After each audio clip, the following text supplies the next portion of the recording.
Okay, I am China Urban Fox and welcome to the channel. And today I have a very special guest. I have an old friend of mine, Professor Hidalgo, Dr. Hidalgo, who is Assistant Professor at the Xi'an Jiaotong-Liverpool University.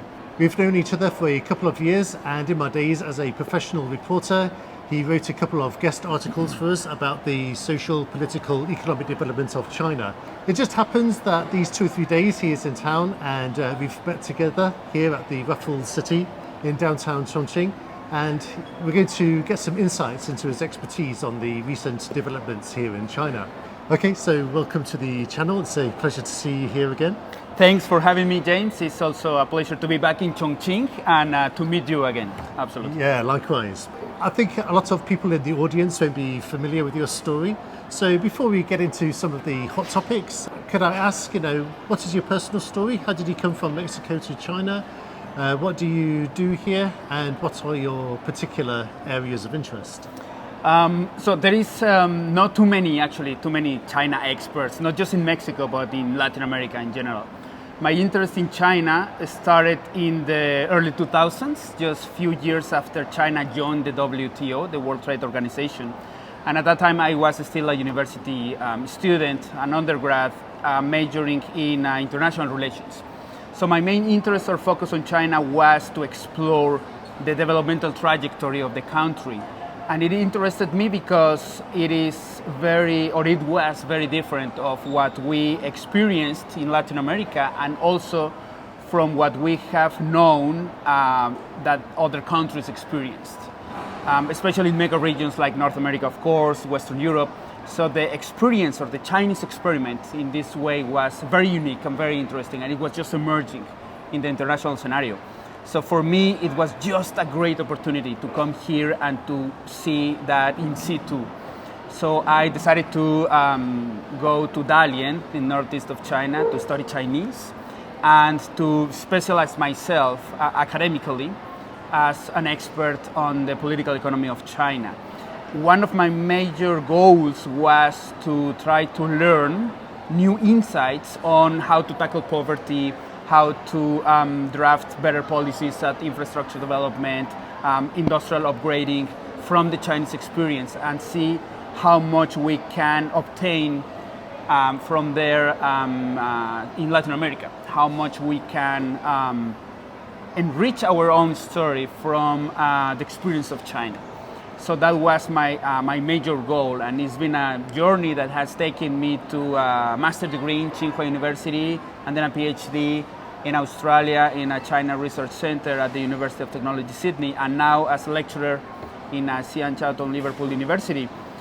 So I am very happy to be in a good position to share my experience with my students and with the general audience, and it's definitely it's been worth the experience. And along this journey, I have also talked to policymakers, business people from Mexico, and it has been really quite useful to look at national and local experiences in China and to learn from that.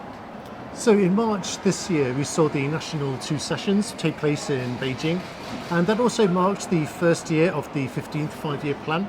So my first question to you will be, what do you think are the main takeaways from the National Two Sessions, and what changes can we expect to see over the next 5 years in China? So obviously the Chinese economy now is going through a period of transition. It is interesting to point out that the main engine of wealth creation in China now is the service industry, is the tertiary economic sector. So this happened just recently, a few years ago from now on. So according to the new five-year plan drafted by the Chinese government, manufacturing is still stressed as a major and strategically important part of the economy, the secondary economic sector.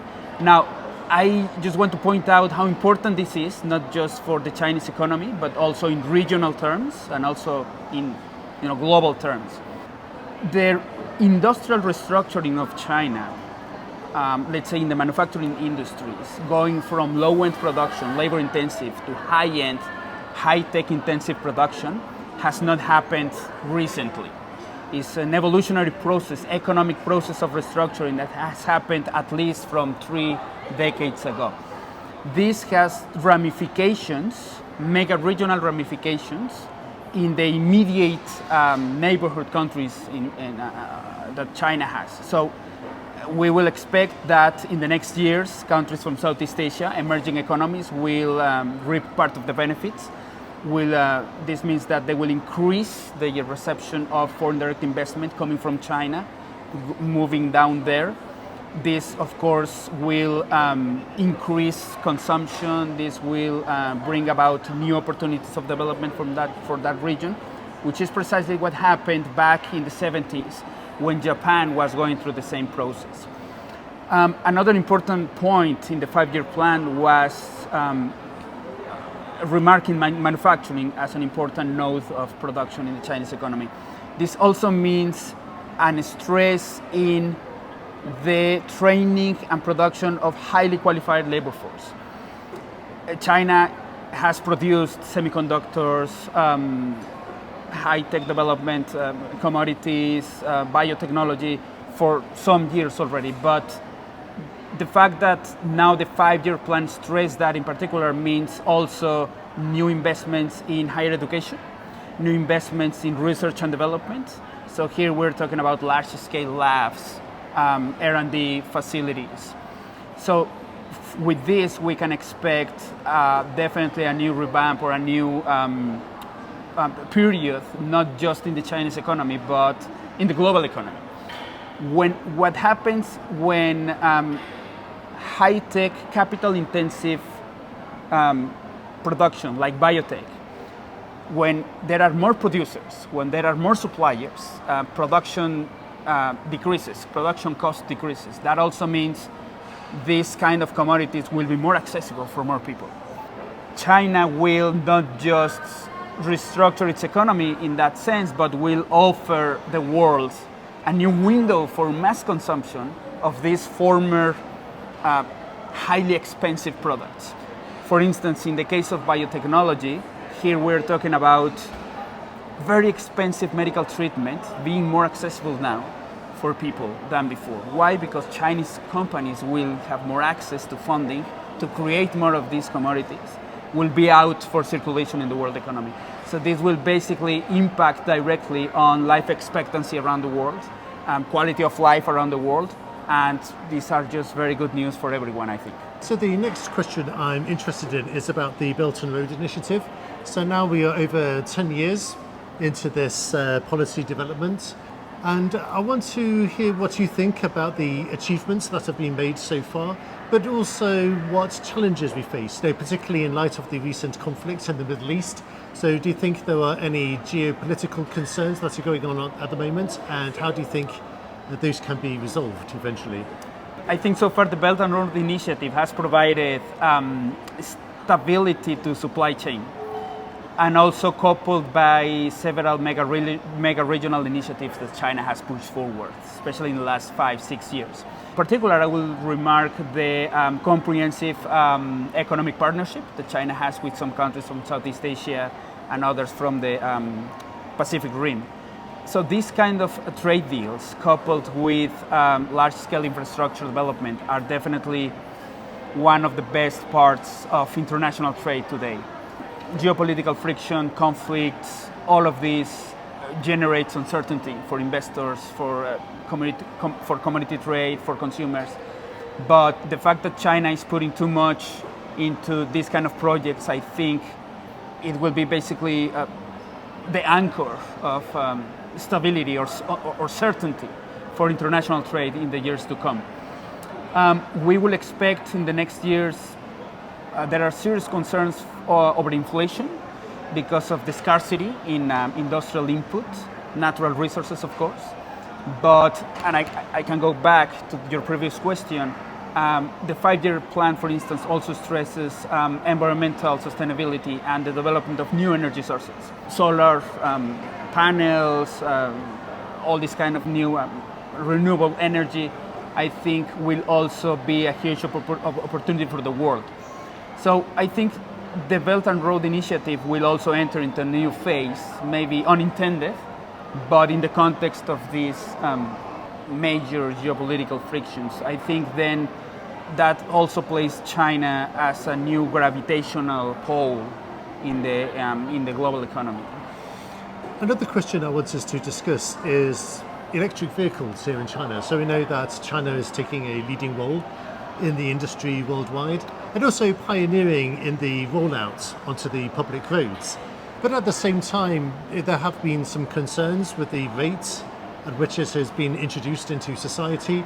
So over the past years, we've seen a couple of incidents about, for example, the smart flush door handles that don't open after an accident, EV fires, and also some issues with self-driving as well. So my question to you is, how do you see the current development of the EV market in China and exports to other countries? But also, how do you think China can find a balance between rolling out these new products to market quickly, but also alleviating people's concerns over safety? Well, I think obviously when there is an introduction of a new technology such as this one, so important in everyday life, there's always like a phase of pilot phase, training phase, where everyone is just getting familiarized with the new technology. It's not to justify the accidents, but I think it's just part of the whole process. And Chinese automakers, I think, are now also at the cutting edge of innovation and cost reduction. This is not the first time that happens. Obviously, China and Chinese cars are not the first one to be put on the spotlight by major developed economies in the world. This happened before to Japanese cars, to Korean cars.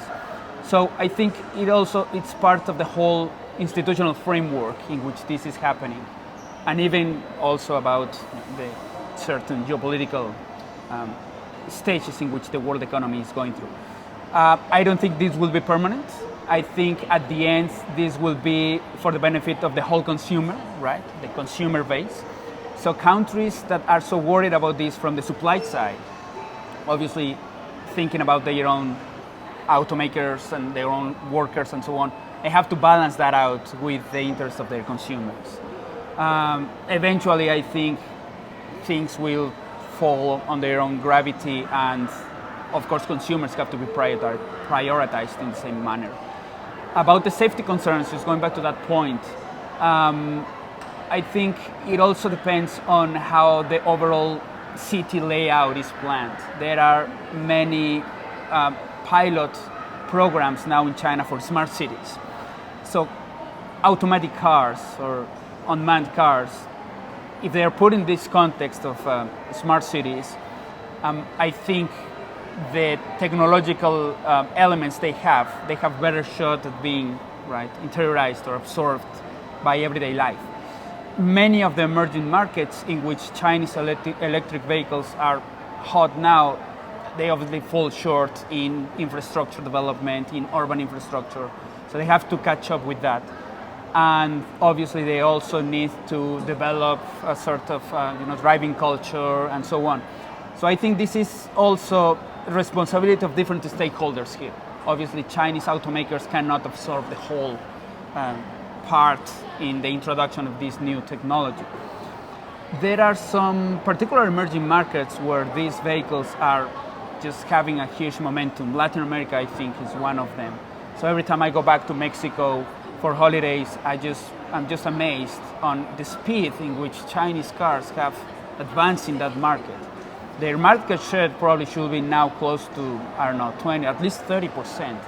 And in other countries like in Southeast Asia, right, in Thailand, in Malaysia, Chinese brands, not just cars, also motorcycles, they have now huge market shares of those national markets. The mature markets of Western Europe, North America are not the only ones in the world by far. And I think these emerging markets will definitely be the future. Also in terms of population growth, right? Demographically speaking, countries like Indonesia, Philippines, they offer much more feasibility. So I think it also has to be coupled with these new investments in public infrastructure that these countries have to take on during the next decades. But I think Chinese electric vehicles are definitely going to take off big time in the next years. Okay, I have another question about the economy here in China and how it's portrayed in other countries. So I know I tend to find views on this are very polarized. So you find a lot of channels, a lot of news sources which praise economic developments in China. In recent years, GDP increases per year have been put around 5%. But at the same time, there are also kind of more, let's say, anti-China voices, which place a lot of focus on the livelihoods of everyday people. And I suppose on the ground, we have seen a lot in the way of foreclosures. Also, some industries are under a lot of pressure, for example, catering or entertainment. Yeah. So how do we marry those two opposite viewpoints? I think it's about the whole process of circulation, absorption, crystallization of capital.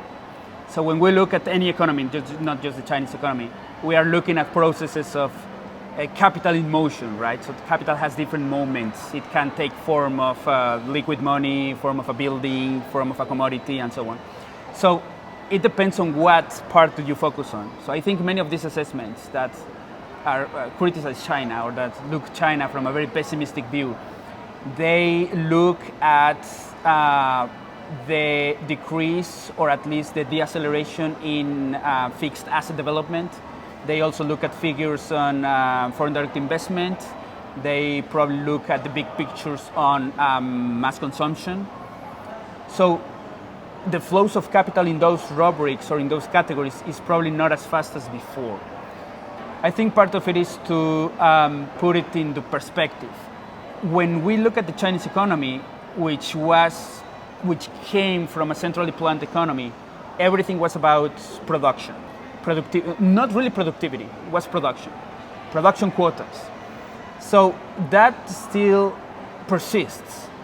So GDP is measured by production. And most of it is from infrastructural perspective. So these figures of 5%, 10%, they all come, or even before, right? The fastest growing rates of the Chinese economy was all based on high capital investments in infrastructure, in large-scale projects.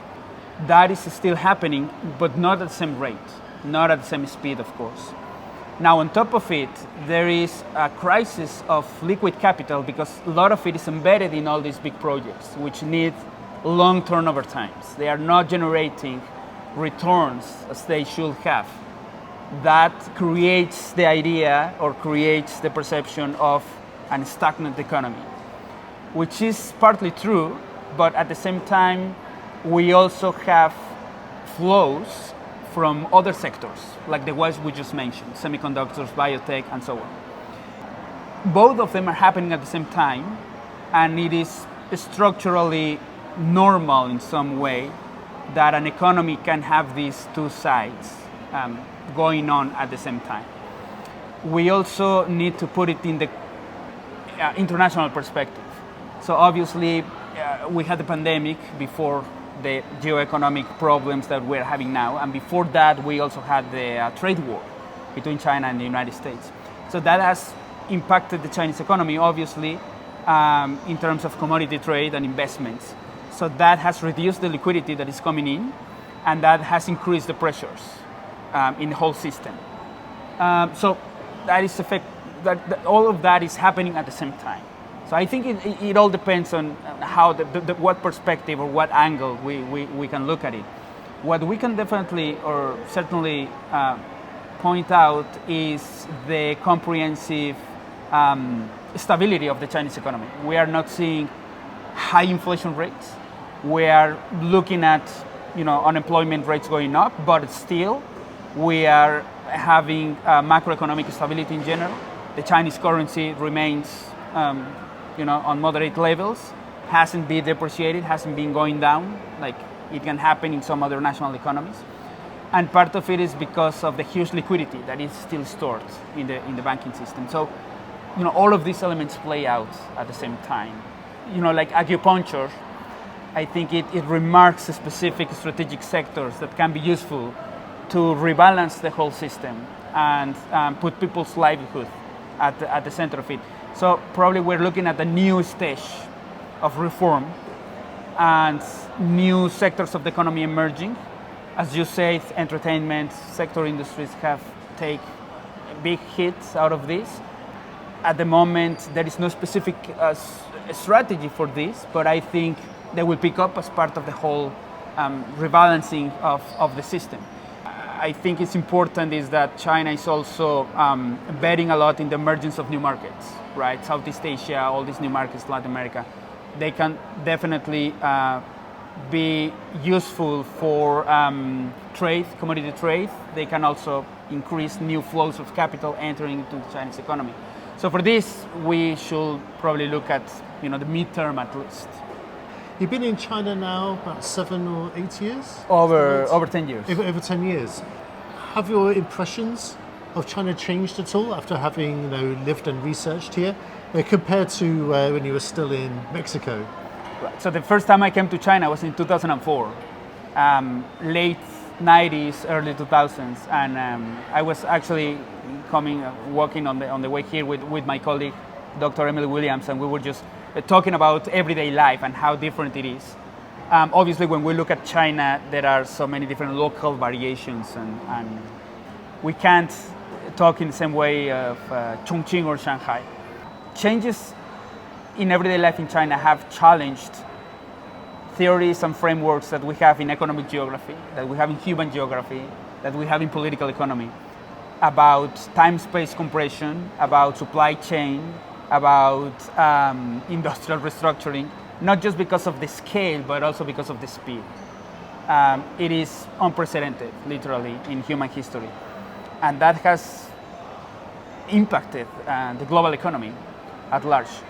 So for me, experiencing this has been, the story of a lifetime. I can still remember, for instance, the introduction of the bullet train, the whole development of the national highway system, how everyday life changed with digitalization of the economy.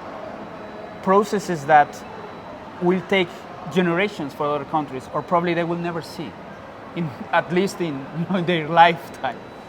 And I feel lucky at different levels, intellectually, existentially, right, that I got the chance to experience all of this. Another part of it is the whole redevelopment of the space. Entire cities coming out from scratch, entire industrial parks, entire central business districts. So normally what we have in other countries are, blocks or even one or two buildings or projects here and there. But you don't see an entire city coming up. So that only happens here. And that has been, really, really amazing for me to study it too, because as I was saying, we are not really equipped with the frameworks that we have to make sense of all of these changes, right? In terms of state policy, in terms of industrial upgrading, in terms of the spatial configuration of the economy. We don't really have this because all the experiences are based on, all these frameworks are based on what happened in North America, in Western Europe, in East Asia at that time, in Japan and so on. But what has been going on here is exceptional. I feel like we could talk all afternoon, but I don't want to take up too much of your time, and I do know you're going to be coming to Chongqing more regularly in the future, so it'd be nice to see more of you and introduce more of the municipality to you. Definitely. Okay, so thank you very much for accepting the interview, and also if the audience has any questions, do please leave them in the comments, and in the future I would love to do this again, and if we have any interesting questions, it would be a pleasure to ask those to you. Absolutely. Thanks for having me. I would also like to extend an invitation to the audience to reach out to all the activities that we have in Xi'an Jiaotong-Liverpool University, in the School of Social Sciences and Humanities.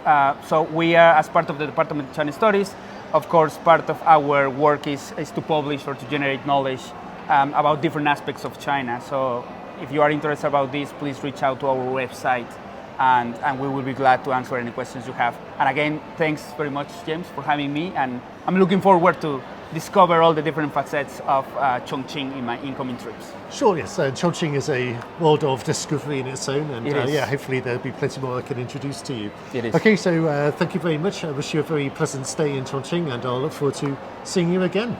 Thanks. Okay. Thanks, James.